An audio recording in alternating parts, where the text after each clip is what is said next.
Isang buwan na pala ang lumipas nang ako'y iyong iwan. Ang sakit lang talaga. Nawala lang akong saglit, meron ka na agad ipinalit.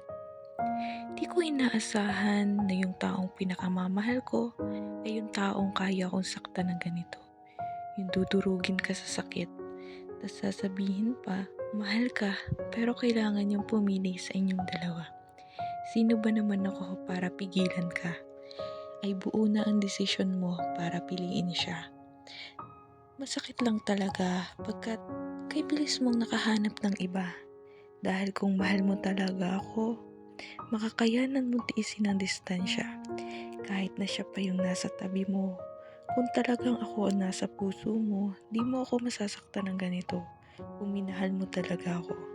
Kahit na siya yung kusang lumalapit sa'yo, di ka magpapaapekto. Iningatan ko relasyon nating dalawa. Kahit magkalayo tayo, iniisip kita. Kahit nawala ka sa tabi ko, minamahal kita. Pinaglayo man tayo, pero hindi ko inaasahan na ang puso may hahanap ng iba. Tila ba'y mga pangako'y may biglang naglaho? Bakit nagawa mo kong ipagpalit? Ipagpalit sa malapit? Bakit mo pinagkait ang pag-ibig na hindi ko pinilit? Kusa kang bumalik at ikaw ang nanuyo. Ikaw yung unang lumapit, tas ikaw yung unang lalayo. Minahal kita. Minahal kita na hindi ko alam na may minamahal ka palang iba. Nilaban ko relasyon nating dalawa. Yun pala, tapos na pala. Nakakalungkot lang balikan ang nakaraan.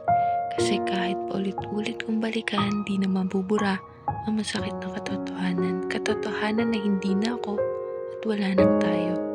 Pero kailangan kong labanan ang lungkot at sakit na iniwan mo.